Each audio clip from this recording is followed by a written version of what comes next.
যে ভুল করে স্বীকার করে তার সম্মান কখনো কমে যায় না, বরং তার সম্মান আরো বেড়ে যায়।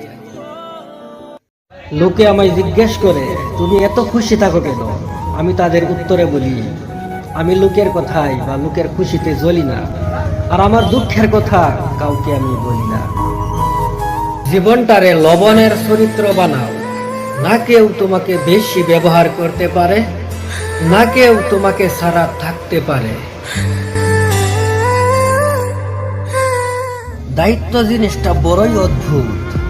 যে পালন করে সে সব সময় দোষী হয়, আর যে এড়িয়ে চলে সে লম্বা লম্বা জ্ঞান দিয়ে যায়।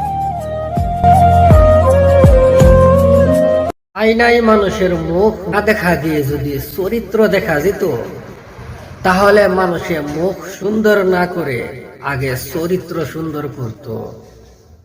বিনা কারণে যখন দেখবেন আপনার শত্রু বেড়ে গেছে, তখন আপনি বুঝবেন আপনি একজন সফল মানুষ। কারণ মানুষ হিংসা করে সফলতায়। জীবনের প্রতিটা পা সাবধানে ফেলো, কারণ বহুত মানুষ অপেক্ষায় আছে শুধু তোমার ভুল ধরার জন্য। গরিবকে অবহেলা করবেন না।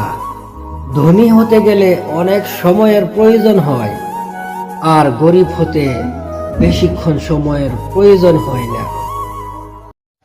নিজের বাড়ি ভালো হোক কিংবা খারাপ হোক, নিজের বাড়ির মতো শান্তি কোনো রাজপ্রাসাদেও পাওয়া যায় না। কষ্টকে আমি জিজ্ঞাসা করেছিলাম, কেন তুমি বারবার আমার জীবনে আসো? তখন কষ্ট উত্তর কি দিল জানেন? সুখ তোমাকে ভালোবাসে না, তাই বারবার তোমার জীবনে আমি ফিরে আসি।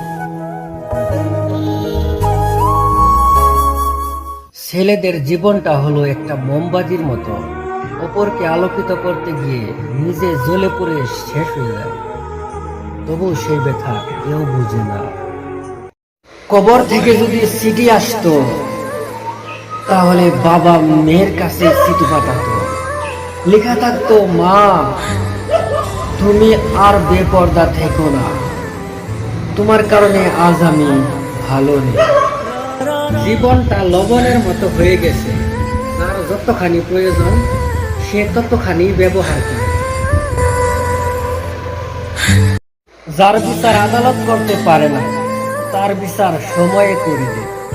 আর সময় যখন বিচার করে, তখন সাক্ষী প্রমাণের প্রয়োজন করে না।